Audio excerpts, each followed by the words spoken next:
Our last speaker is Dr. Qiu Nanying from Taiwan Jianghua Christian Hospital. So Dr. Qiu currently is the director of Psychiatric Department of Jianghua Christian Hospital, vice superintendent of Lugang Christian Hospital, which is a psychiatric specialty hospital, and he is also the director of Taiwan National Quitline. Dr. Qiu, his topic today is experience sharing for the role and effectiveness of quinine in smoking cessation for use in Taiwan. Dr. Qiu, the floor is yours. Thank you, Nina. Hi, everybody, ladies and gentlemen. It's a great honor and pleasure to meet you all. And I've learned a lot from the speaker today, like the Susan, like the Jatana, and Dr. Wang. And I've learned a lot. And I'm sorry I have to wear the mask since in this room we have 11% here. And I and my colleague just worked for the Quitline for only 1 year and 5 months, but it's a great opportunity to share what we have done in the last year.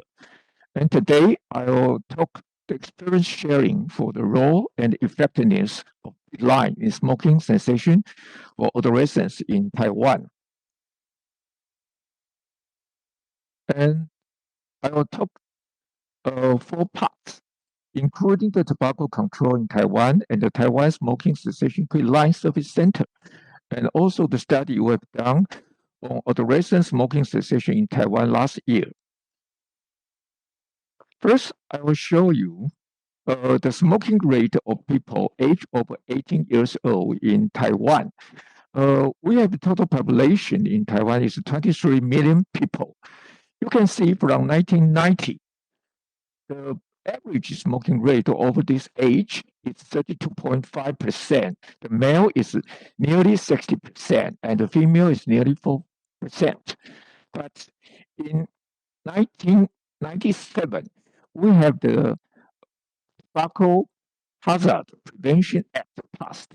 So it impacted quite a lot. And also we have the THWS, that means the Tobacco Health and Welfare Surcharges. And from 2002, it was $5, that's US dollar for 0.16. And it's increasing from 2.2 to 0.6 to 2.9, and to 2007 it increased to $20 in NT dollars. And in 2017, we also increasing the tobacco tax to US dollar 0.62. So you can see all the average smoking rate of people decreasing, reducing quite a lot. You can see the data of 2020. The mean is 13.1%. The male is 23.1%, and the female is 2.9%. So we can see from 2008 to 2020, the smoking prevalence rate is decreasing by 40%. And if we see from this slide, between the different age groups in Taiwan, you can see 18 to 64% old, they have the highest smoking rate. From 2004 and to 2020, the 25 to 79 years old, the smoking rate is 15%, and 40 to 64 years old is 16%. And how about the youth smokers? From this slide, we can see from 2004 to 2019, the smoking rate of junior high school. The junior high school in Taiwan is years about 12 years to 14 years old. The highest is in the 2010. The average is about 8%. But this year, in 2019, it decreased to 3%. And the boys is 4.4%, and the girls is 1.5%. So we can see that nowadays in 2019, we have 19,000 people, the young adults, they are smokers. But if we see the data between the 2018 and 2019, it was slightly increased. So we have to pay more attention on that. We are looking at the senior high school students. The senior high school student that age is about 15 to 17 years old. The data showed from 2005 to 2019. You can see the highest is the 2011. The average is about 15%. And we can divide it into the 2018 and 2019. You can see the boys and girls are a little bit different. The boys, senior high school students, increased from 11.1%, 3% in 2018 to 12.7% next year. And the girls slightly decreased. And I have to mention about the tobacco hazard prevention in Taiwan. We have the Tobacco Hazard Prevention Act that was established in 1997. I believe is the first language in the ASEAN countries. The Registered Yuan of Taiwan passed the Tobacco Hazard Prevention Act, which restricts the intake of the addictive substance by smokers through legal norms to reduce the harm of tobacco to health of our people. And quit smoking clinics provides physicians diagnosis if the people has the problem of nicotine addiction, and also provide the oral medication and other pharmacotherapy for the smoking cessation, just like the nicotine replacement treatment for PPO, dopamine and norepinephrine reuptake inhibitors, and warfarin, such kind of the oral medication for the quitting of smoking. And also, we have in 2007, the Health Promotion Administration entrusted the Teacher Zhang Foundation to establish ASEAN's first smoking cessation Quitline to help smokers stay away from tobacco hazard through professional assistance. That is the Tobacco Smoking Cessation Quitline Service Center. And on April 13th, last year, Changhua Christian Hospital executed the 2021 and 2022 Smoking Cessation Quitline Service Plan, supervised by HPA and the Changhua Christian Hospital, with its years of experience in promoting smoking cessation and outpatient smoking cessation treatment, winning many national awards over the years and gains the certification of smoke-free hospital of the world and receiving the International Gold Award of Tobacco Control. So we executed this program. Next, I will talk about our Taiwan Smoking Cessation Quitline Service Center. The funding was from our governments. So it's from the Tobacco Health and Welfare Surcharges, and it's a free service. And our telephone number is 0800636363. It's quite easy to remember. And I've mentioned we undertaking the plan in April last year, and we're forming warning from May 1st last year.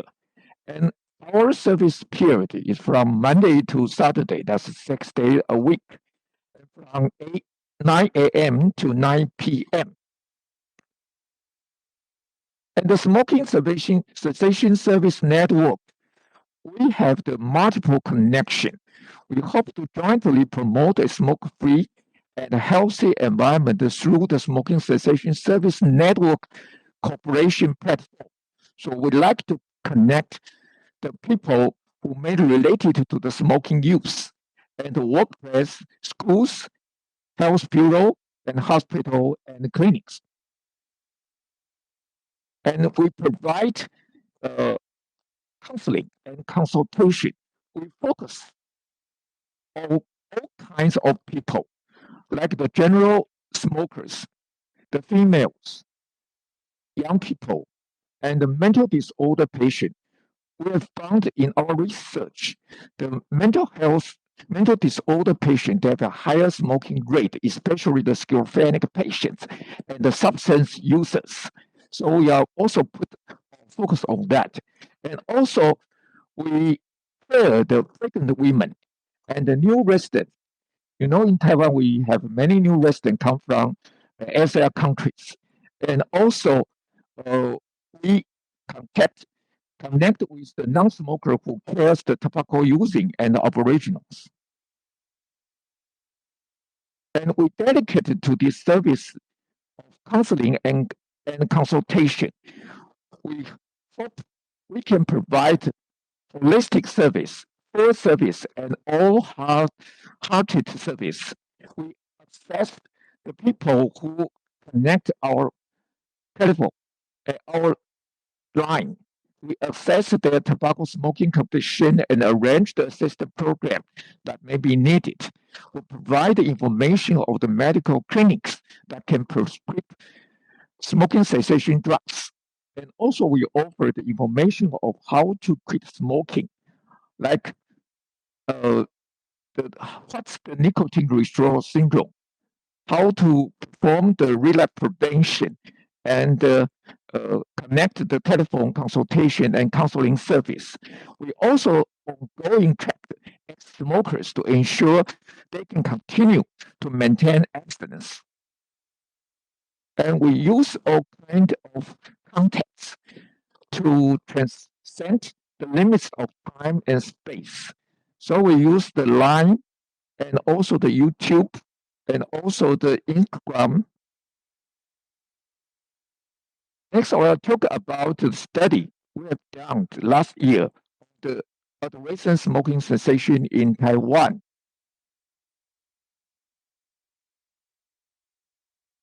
Firstly, I will talk about from May last year to December last year, the achievement of our Taiwan Quitline Service Center in 2021.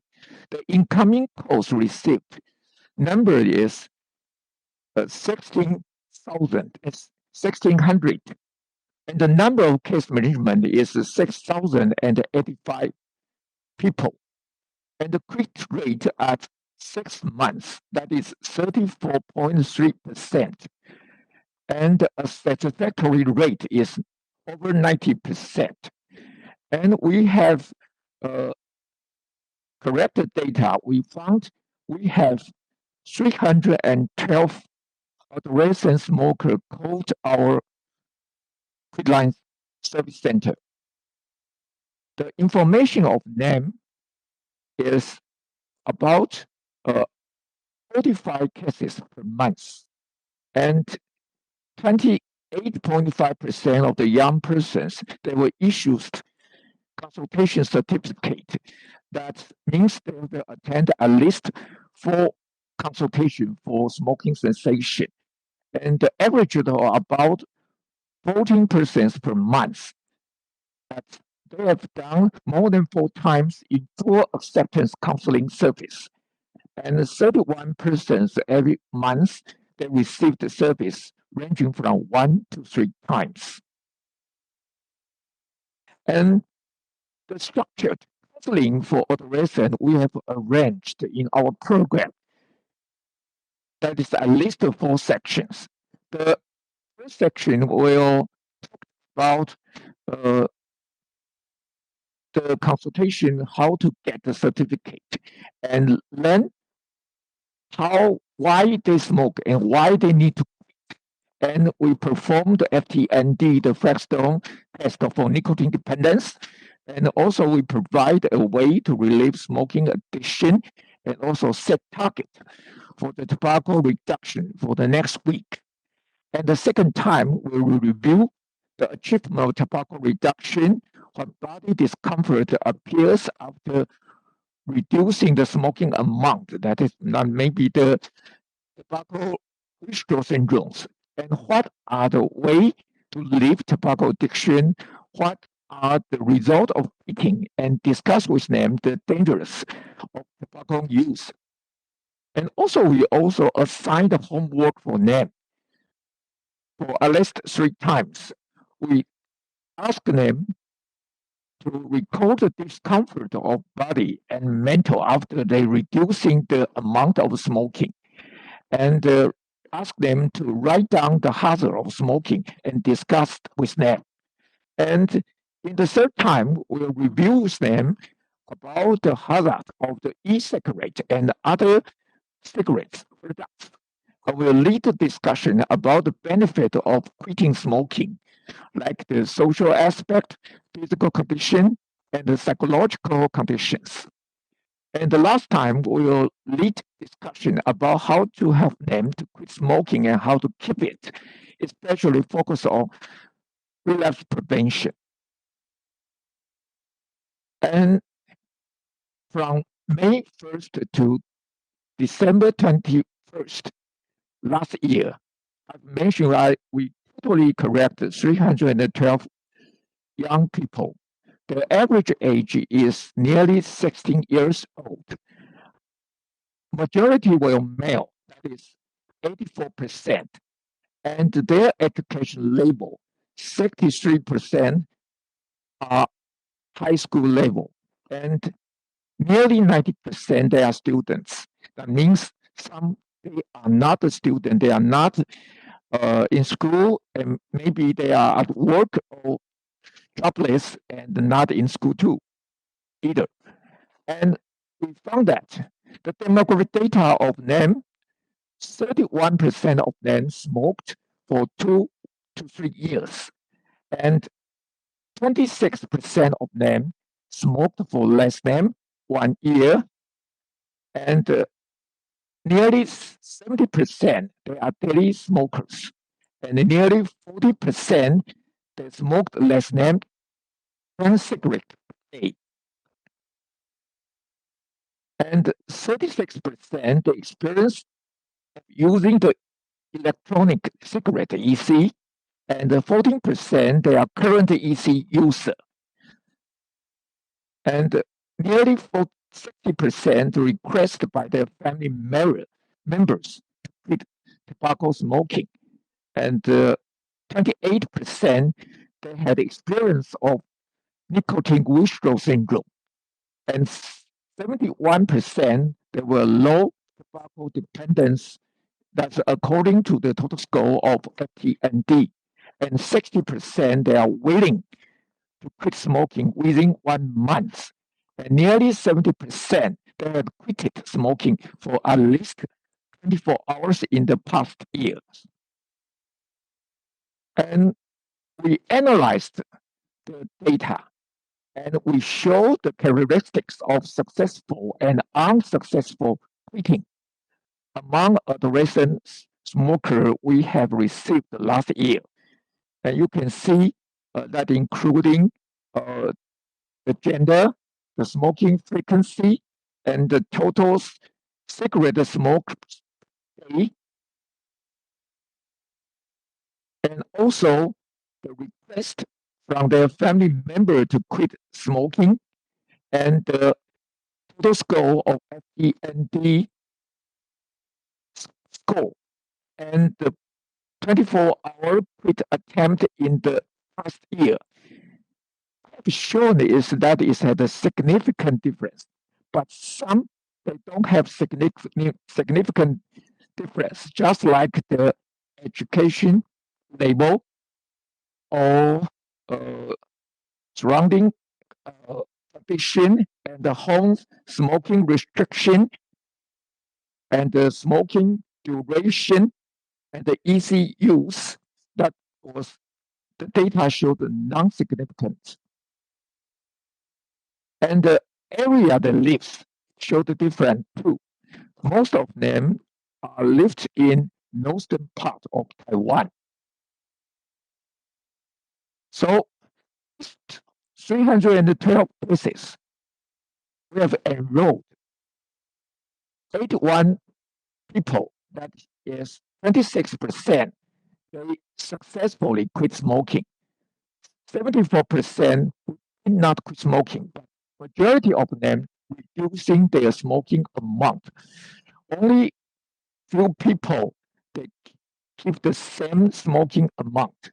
The related factor for the results of smoking cessation, what we conclude is that the gender, the area of residence, frequency of the tobacco smoking, daily tobacco smoking amount, and the family requirement stop smoking, and the appearance of physical withdrawal symptoms during the cessation process, and the total score of FTND, or whether they had attempted not to smoke for 24 hours or more in the past years.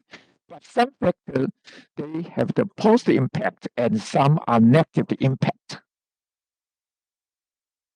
This is the univariate and multivariate logistic regression model showed. We try to find out the prediction model for this adolescent smoker. We hope we can establish a prediction model to predict who could be the successful one.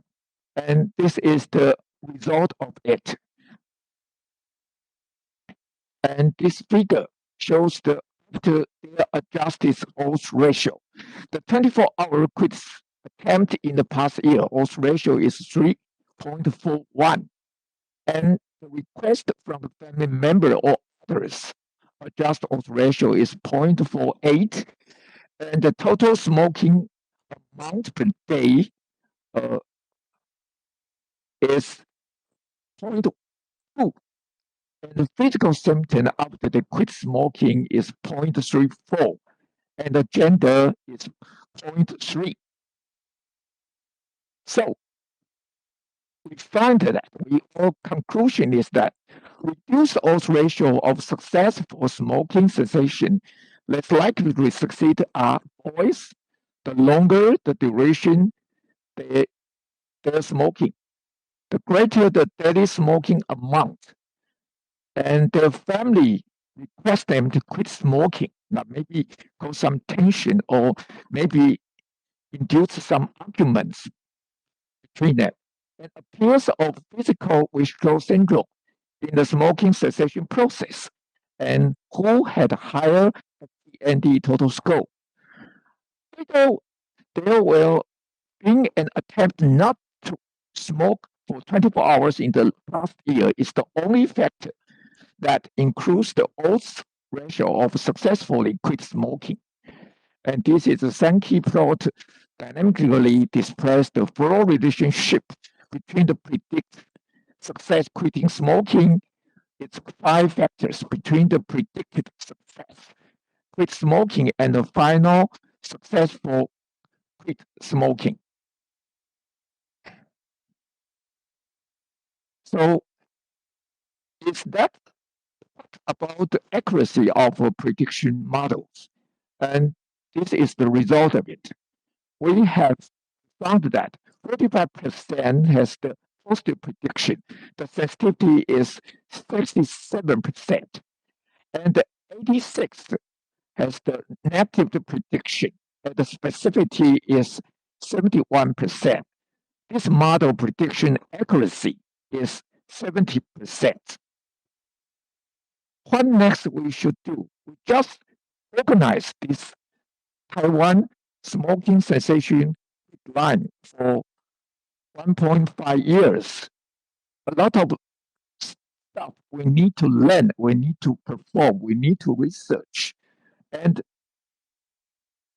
respect to the youth smokers, we think knowledge exchange, and policy advocacy in order to enhance the public awareness of the harmful effects of tobacco use is including, especially that should be including the electronic cigarettes. And we designed our counseling program for youth smoker. Maybe 4 times is not enough. We have to organize more, and we have to divide it the different young smokers. And we have to perform more intense training. And we should integrate with the health department, hospital, clinics, academic departments, schools, workplace, community, counseling systems, police department, and social organizations, and etc. We should perform more research on the adolescent tobacco smoking and the smoking cessation. Lastly, our conclusion is that youth smoking is an important issue. Quitline is one of the solutions that has evidence can help smoking cessation. Adolescents lack willingness to quit smoking, and how to guide them to receive dedicated smoking cessation counseling service is a major challenge that's very important and essential. Active call to Quitline are decreasing, maybe day by day, maybe increasing by the COVID pandemic.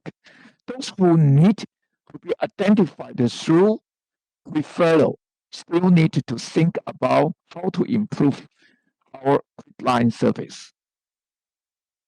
Thank you very much for your attention. Thank you. Thank you, Dr. Cho. So thank you all of our speakers' presentation. I would like to ask Susan, would you like to continue Dr. Yes. Oliver's PowerPoint? Yes. So I apologize from Dr. Bilge, but he had technical problems with the internet connect, and I will try his presentation.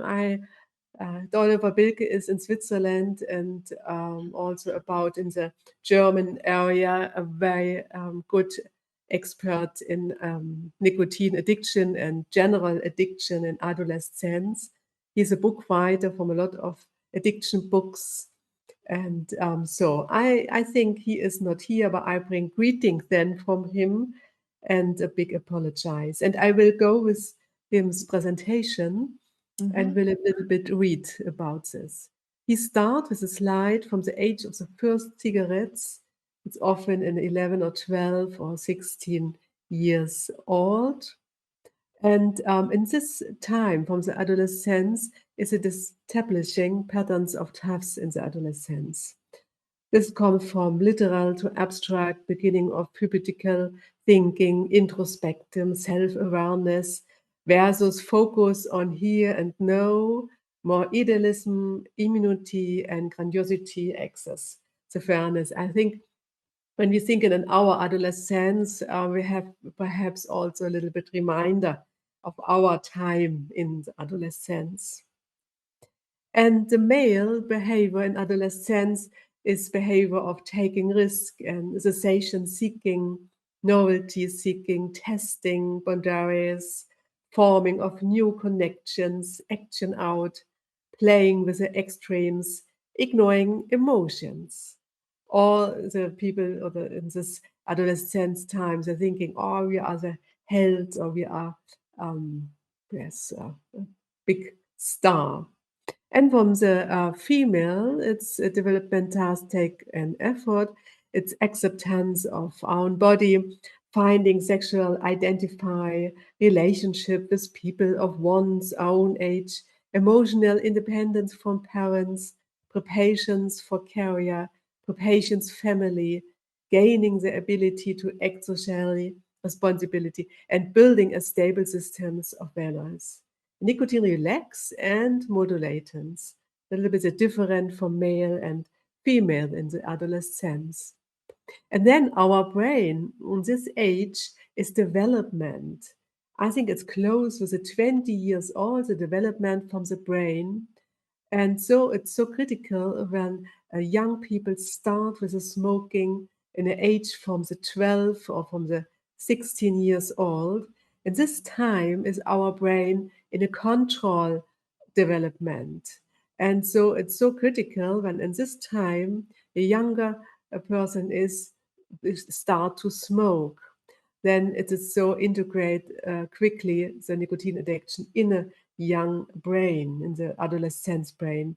It's impulse control in this time, long-term planning, emotion and self-control, and risk assessment. And you see here a cube. It's a little bit from, you see not a lot what it describes its cube. This is cube model of addiction. And the psychiatric doctors look on this cube. Which side are we looking at? Which cube describes the problem? Who works on which side? This is a cube for the psychiatric doctors to look what is the side from the addiction. A little bit same or a little bit, yeah, you could see it is this models for interaction of genetics and environment. You know, the addiction, you have genetics and you have environment, and it's an influence from both. Genetics is sensitivity to stress, cognitive function, sensation seeking, and sensitivity to nicotine. And environment in influence is a family situation, is in a family conflict or outside in a social area conflicts. Then permission awareness of society, and also so important the peer groups. You know, when the peer groups is on smoking, then also the adolescent person go often the same way or want to member in this peer group from the smoker. Example. Then the development model 2 is the families. You see here, I talk about the families. You see here one family, other family, and one family, it's a nice children, a nice color, a nice situation in the family. Perhaps they have more skills, they have more other resources, etc. And also the other emotion, self-regulation. And the other picture, you see a little bit other picture from a family, perhaps pure, not so clear, not you have not so resources for solutions and conflicts, emotional, etc. And the risk for this family group, it's higher for to go in a smoking way, also for the adolescents. And then you have the scenario. It's here also a little bit, you see the vulnerability scenario. What is our person, our adolescents, in what for situation are? You have here the social support, you have self-effectiveness, protective factors from this, and you have what I told before, you have risk factors, development tasks, social demands, life events. And this all is the influence of the problems of this situation in what is our adolescent person. And in the future, or the situation often also the other addiction is, and also our inner family is a little bit a character. And the family, the parents ask, what is the magic word? And may I please smoke pot? Yes. So what is the problem in different families and in the communication? But see the parents the problems from the youth or not, or is other system in this family a new problem or other problem. Then we find here a styling of upbringing are changes. You see here family structures as a source for support. So you have category dictate, you have category separated, connected, and engaged. And in the middle of this cube, you see flexible, separated, flexible, connected, structure. So see, we have different structure in families. And this is also this influence of the emotional situation for the adolescent person. So that is a risk higher that you have a chaotic family or not so a good structure in a family, that the young people go the way in a smoker way. While nicotine, and you know this, nicotine is a drug with a lot of affectness of the emotional. You have dopamine, adrenaline, acetylcholine, etc., serotonin, and it makes a feel-good factor for different things, and also for the emotional, for the depression, and improved memory, affect suppressed hunger, etc. And so when younger people is and they come in contact with nicotine and learn, oh, with the nicotine I have a better feeling, then it's also the way quicker in a high nicotine addiction. You see here the nicotinic acetylcholine receptors in our brain.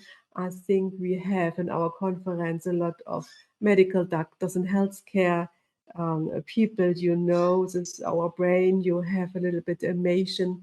What is it? But the receptor, the nicotine receptor in our brain is our responsibility for the nicotine addiction.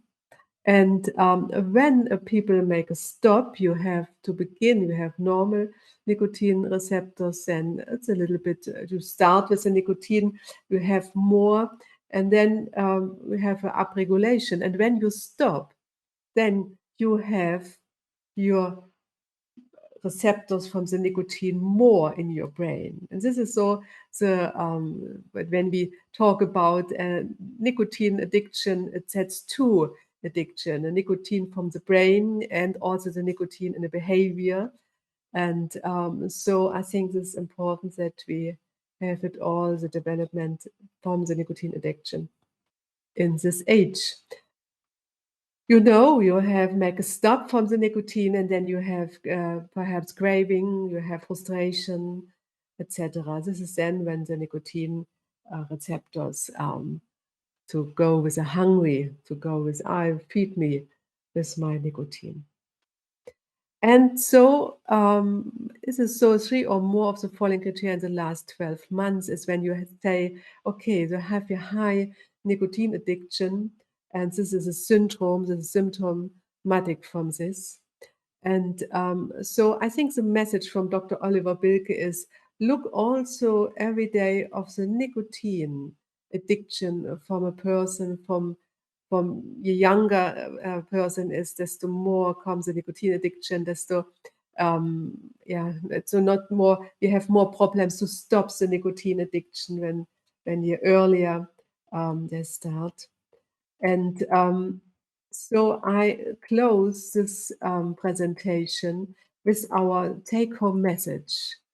So from a neurological and developmental psychological point of view, an early intervention that clearly delays or better prevents the start of smoking in adolescents at risk is therefore sensibly and indicated.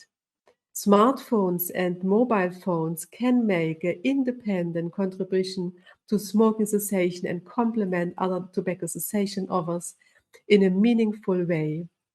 In view of the wide dissemination of smoke-free apps, methodological high-quality studies would be desirable to clarify the questions of whatever their broader functionality with corresponding effects.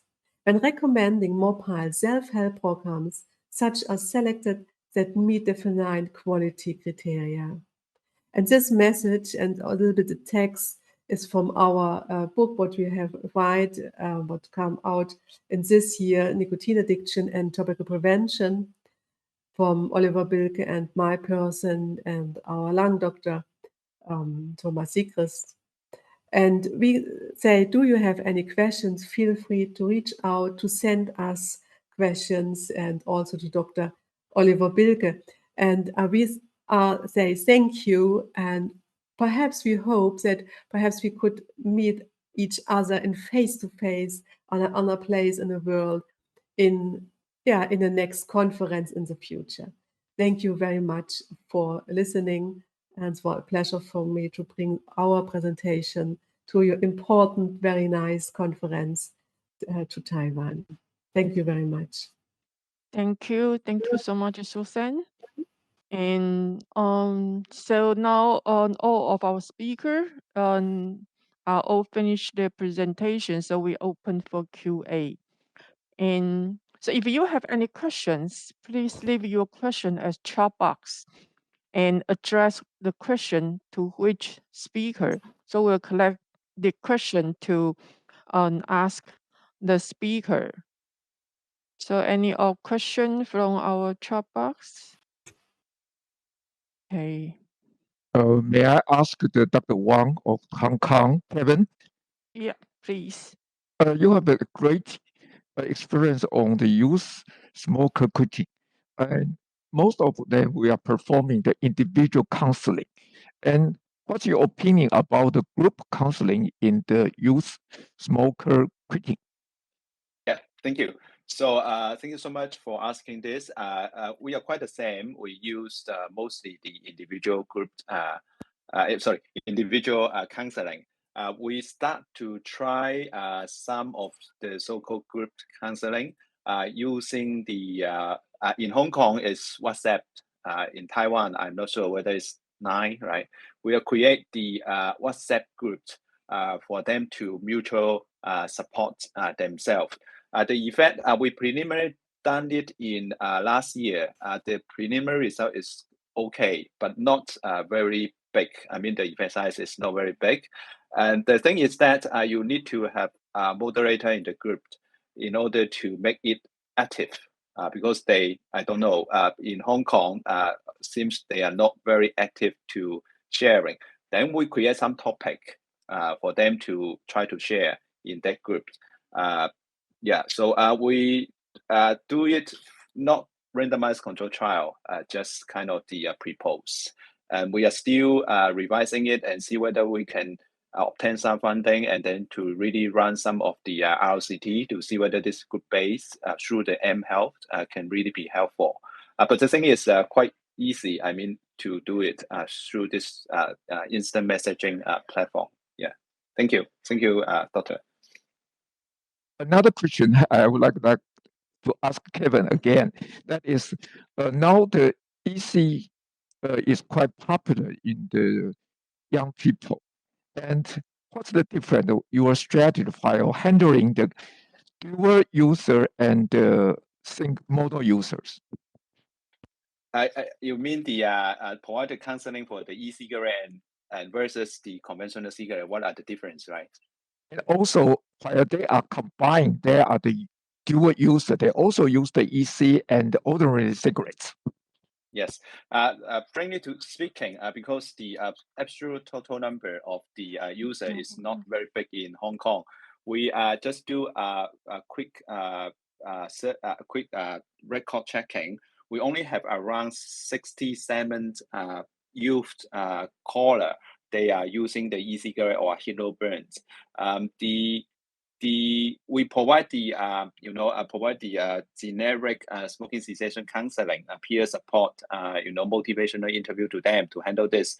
The only difference is try to explain some of the misunderstanding about the e-cigarette and Hilo Burn, because some of them think that those products are harmless, and then we need to point out to them, because they also other toxic substance in there.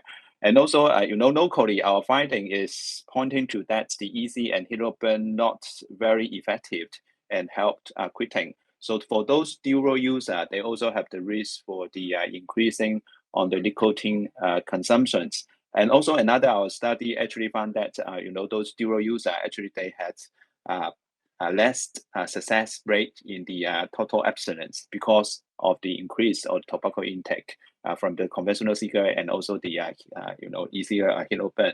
So we need to carry out all this to the youth smokers. And we'll continue doing so. Hopefully, in the near future, we have enough sample to come up with a good research and paper. Thank you. Not sure whether this answers your question. Yes, thank you. Thank you. Okay, thank you. So we have one question from our audience. The question is from Margaret Memorial Hospital Vice Superintendent Dr. Ye. His question he would like to address to Professor Wang. His question is, can you speak more regarding the peer counselor? Yes, of course. Thank you so much for the questions. Because we think that the young adolescent actually they are very resist to listen to the adult, at least in Hong Kong. They don't like the authoritarian style. They want to have the peer support. So we actually spend a lot of effort in training. I mean, we need to make sure the peer advisor or counselor, they really provide the correct advice. So annually, we recruit a lot of different students and do the training, do the monitoring, and also they need to demonstrate their skill in all those workshops to make sure they are capable to doing so. And then we have the research assistant or our senior research nurse to monitor whether they really deliver those correct information to them. We found out which is to be quite successful and also cost effective because we have a lot, right? Peer counselor, they can provide these services at the same time. But of course, the drawback is that you really need to monitor it in a very intensive way to make sure all the things are going quite smooth. And we try to also engage this so-called the peer counselor advisor to not only provide the services, also help us to design the leaflet, pamphlet, the services content. And also sometimes when we do the research, we also ask them to help.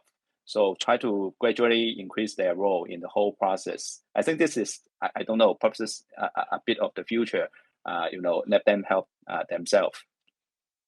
Yeah, the continuing question is what is the age of the peer counselor and the gender? Yes. Any preferred gender? No, but actually, many are the university students. We are not there to open to quite a heterogeneous group. We try to focus on the university and not only the nursing or medical. Some of our students from the financial and business, actually, they are very eager. They are quite curious about what they can contribute in the health field. So I think, you can also try. Okay. The same question I would like to ask our Thai speaker, Professor Jitana. Do you have the same experience on the peer counselor? Well, listen to Taiwan and Hong Kong experience, I noticed that Thailand National Quitline provide different approach. Our approach is population-based only. So we provide only telephone counseling. There is no face-to-face at all. And our measures is provide counseling without any pharmacological procedure or any, will never offer the NRT. So this is a pattern that Thailand National Strategy Plan divided the responsibility.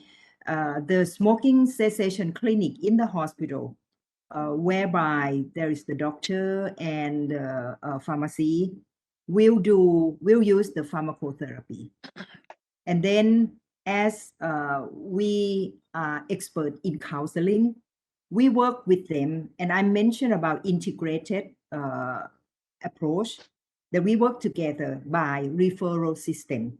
So we'll help smokers to gain more procedure.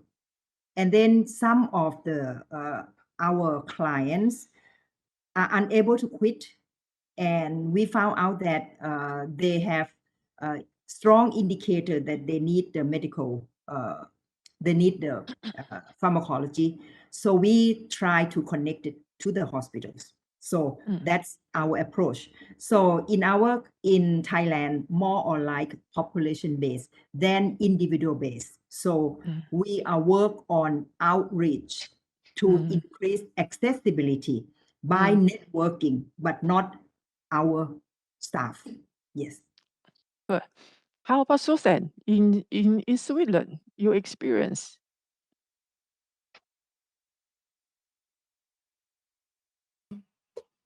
Yes, in Switzerland, I think it's a little bit same from Thailand. We have Quitline and for all, and with individual calls and the digital systems, online platform, etc., apps. So this is more for the youth people. So, but I think the individual approach. This is in Switzerland. I think a culture. Switzerland is a country in a lot of things that we have a few of a different of an individual person, individual situation, and this is so I think the general way also from the culture, from the Swiss culture. So and the cooperation with the other networks, this is also important with the Quitline, the cooperation with the healthcare services, that the patients come out from the clinics, have then the support from the call, from the Quitline, and go in cooperation. Also in a pandemic time, that the healthcare services give information from the Quitline to the patients and young people in the isolation from the clinics, so to the corona patients, that they have the chance to need the smoking counseling in a digital mobile form. So when it's not more possible to go in face-to-face contact with a counselor. So I think this is important for us as for our experience also, that we go in cooperation. This is so in Switzerland the situation. Okay. And my question is, actually for the young people, they are very, smart in like the smart devices on social media, something like that. So I would like to ask all of our speakers, how to use such of smart devices, or even like a game, to help you to encourage like the youth to do the smoking cessation. Do you use any of like the smart technology, smart devices, or even like a social media to help you to do that? Yeah. Kevin, maybe you can answer first. Yes, thank you.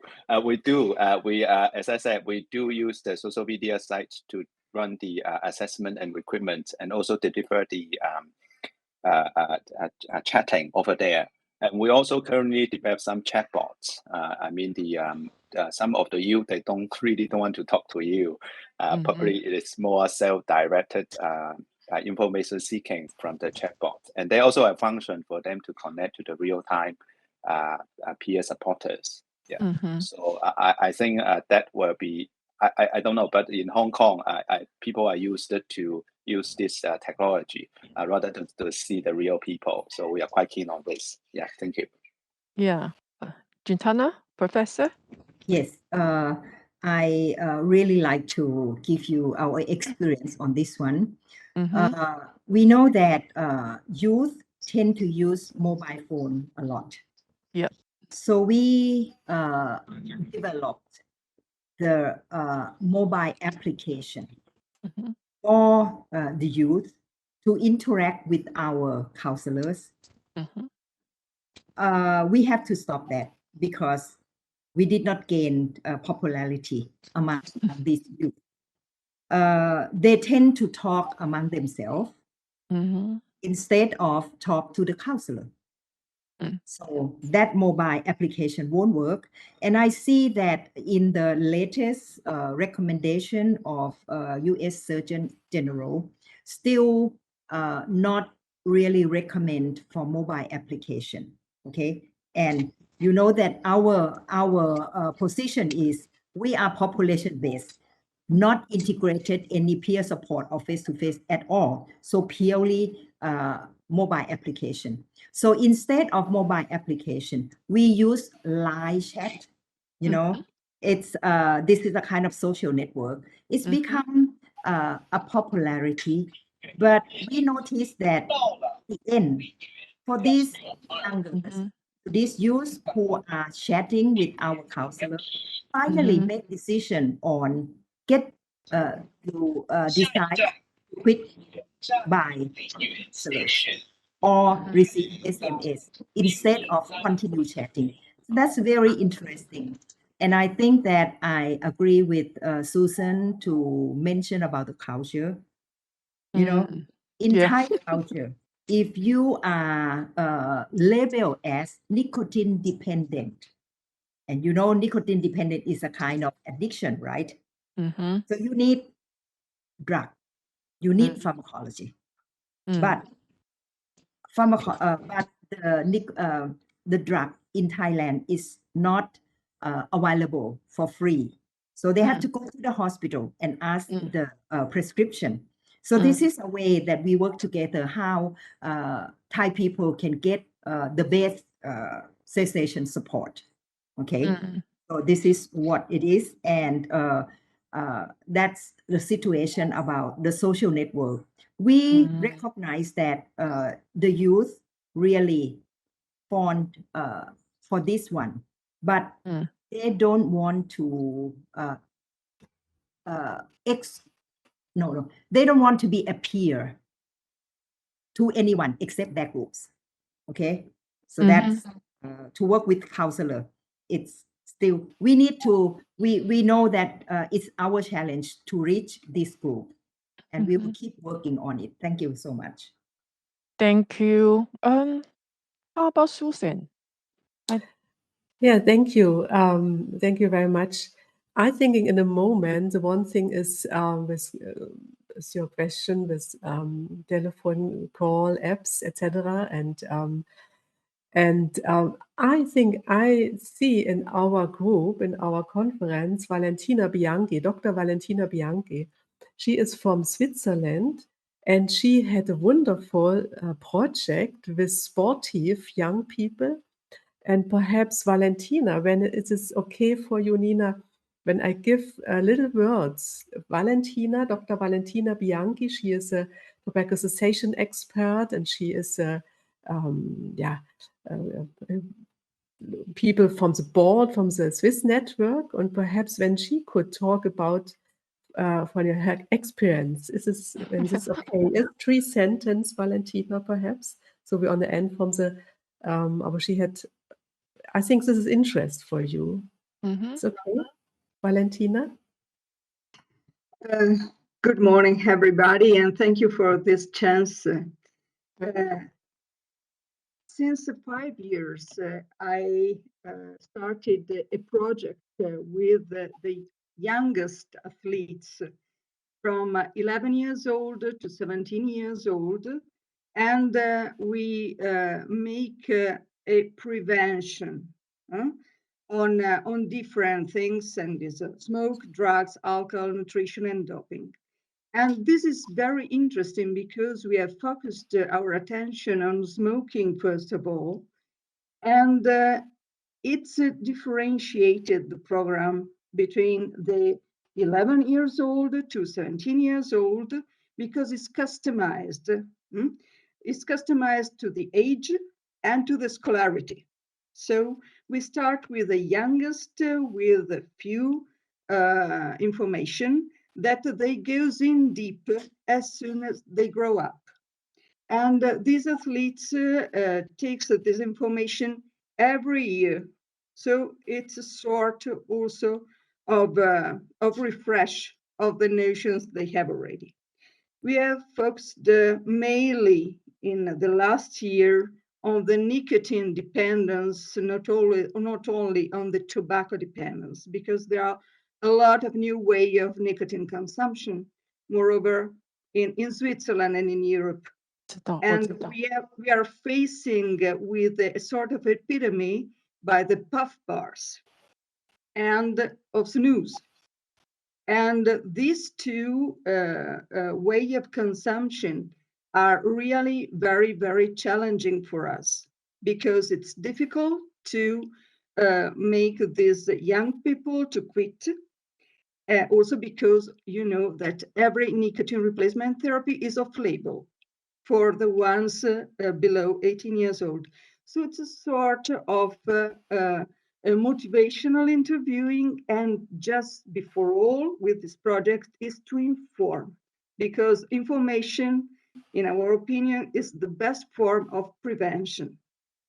And we have also to thought that these guys are exposed to fake information on social, and this information are brought by the big tobacco companies. So we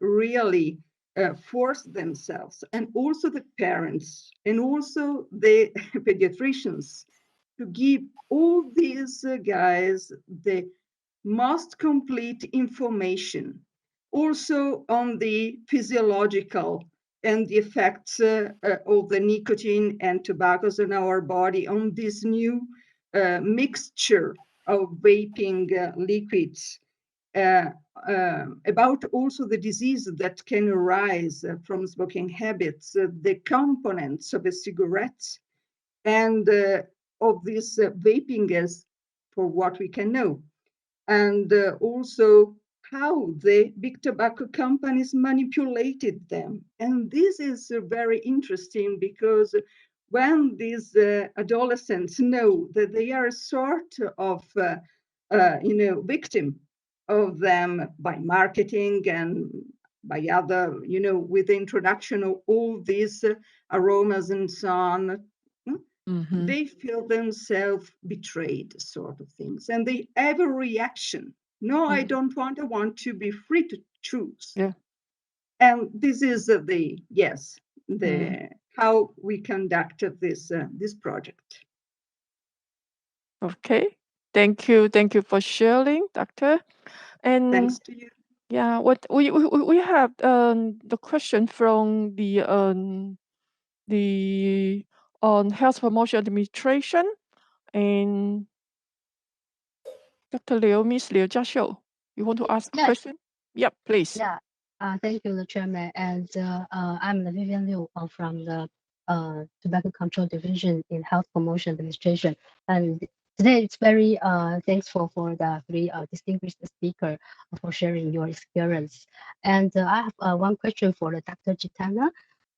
Because I'm very impressed that you are saying that your just National Health Security Office have approved that your tobacco cessation counseling services as a qualified preventive measure under the universal coverage health insurance. That means you will pay for this service. And I'm wondering, as a policymaker, how and how much you pay for these services? Well, so as of now, since we have worked with the National Health Security Office, we divided our funding for a group of service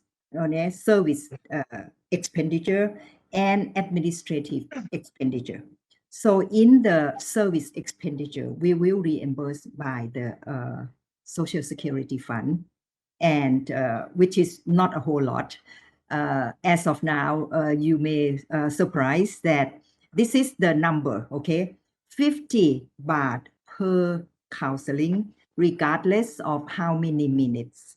For one smoker, they are entitled to have 12 counselings a year. So that's briefly, okay? So that's the funding. Otherwise, all other administrative or staff will be co-funded by Thailand Health Promotion Foundation. Yes, okay, so that's the answer. And I just want to react to Dr. Chiu's question about dual user. Okay, in Thailand, the smokers who call Quitline, more and more are dual user. Okay, and we have briefly researcher or knowledge management, and we've okay, I have to set this position that we are focused on counseling only. So the way to quit smoke is by cold turkey and change the lifestyle.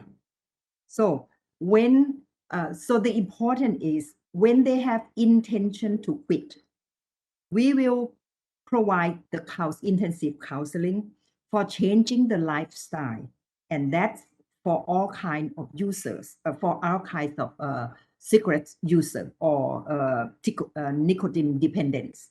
Okay, if they change the lifestyle, and then we focus on continuation of support, we did not notice the difference between the quit rate of single user or dual user.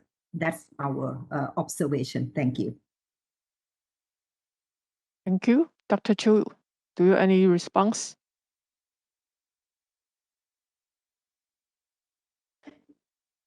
Microphone? Okay, I totally agree the Janeta's view. Since the counseling and consultation, they have the effectiveness on such kind of works. But to the adult smokers, I personally will highly recommend it using the psychopharmacology with counseling and consultation that we have performed since our or smoking cessation quitter, they are mostly adult. So in Taiwan, the smokers, the government offer the smoking cessation program, and they will offer the psychopharmacology, and they don't need to pay much. Even recently, they will free to receive the nicotine repressed treatment and the bupropion and also the Barclay treatment. And the succession rate is about 30%. And if they are with the counseling consultation, the succession rate will increasing. As to the young adult, young kids, I believe since the pharmacotherapy is inadequate, therefore, I believe the counseling will be a good strategy to handle it. Yeah. Okay. In our chat box, we have question from Montgomery Hospital, the Dr. Ye, but the question will be addressed to Dr. Cho. Do you see the question? Yeah, I've seen Yeah. that. Yeah. So can you answer? Yes, the Dr. Ye asked, family requirement seems negative to the quitting. What should we do for these findings? Ask the family, do not say anything about quitting. Of course not. That's just the result of our finding. So that means, I believe most of the study have found that the smoker, they highly have the willingness to quit smoking. They know the consequence of continuous smokes. So our finding just mentioned, remind the family that don't just be the same side with the young people. Don't against them. You don't need to say so frankly and so directly. Just tell them, empathy their feeling, and try some method to some environment to discuss with them. And I believe the smokers of young kids, they will have they will change their attitude, and they will try to quit the smoking. So our finding just mentioned that if you are directly request them to quit, might be is not a good method. So you should change your strategy to discuss with them and maybe refer them to the Quitline. Maybe is a good choice. Okay. Jia Xiu, would you like to say something? Because I see that you raise your hand. Yeah. You had to turn on your microphone, Jia Xiu. You mute. All right. Thank you, Dr. Chintana. I already got my question. Thank you. Answer. Okay. Good. So any question? Okay. Okay. So my another question is, actually today we have many junior and high school teachers join us today. So I think school education for youth to understand the impact of the smoking is very important and crucial.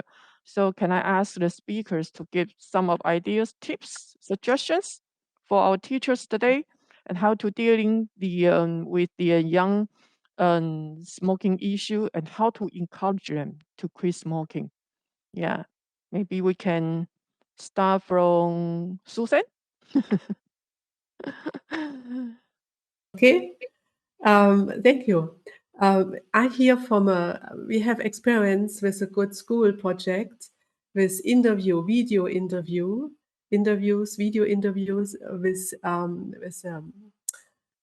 with the students and with the young people and with the children also in the school. Smoking cessation counselor, expert, go into school with a video camera and make a little video with the young people about nicotine addiction, about smoking, and it's a short video, but it is a statement video from these young people. The boy or the girl say, yes, I smoke or not I smoke, da, da, da, da. So, and then after, when they have this video, the class in the school class look this video from this person, from this boy or girl, from the young people, and then it's a little bit reflection. The goal is this is a reflection. Then the young people see the video from the interview about smoking, and reflection. Okay, yes, I will stay smoke free. So. And it's very interesting. It was a long project, a long years in the schools from a smoking cessation expert with a very good success. It was innovated, and this was face to face. And the other thing is, often when I see our healthcare services and we have young patients, then the best is you bring a peer, young staff employees person in contact with this young smoker. You have a little bit peer-to-peer languages. It's often also helpful when you have younger smoking cessation experts for young people to go on contact together. It's not so a teaching effect, it's more a peer-to-peer effect. So this is my experience from the school or from the young people, what you could do when I was in the high school. Thank you. Thank you. Thank you. Jitana, any 1 Yes. minute? Yeah, okay. I think that I have mentioned in our slide that we are working with the school teacher, and I still believe that that is a good strategy to empower them to understand how to do the screening, how to give their advice, and refer for counseling or refer to smoking cessation clinic nearby in the network. I believe that that is a good approach. We are working on it. Yeah. Okay. So Dr. Cho, 1 minute. I personally will recommend do not punish the students who are caught smoking, especially in the school campus. So they should be careful about the stigma. Don't let them feel embarrassing. So Janina have mentioned that cooperated with resources and try to find out all the resources related to the smoking cessation is quite helpful. And the referral to them to the dose referral is quite helpful.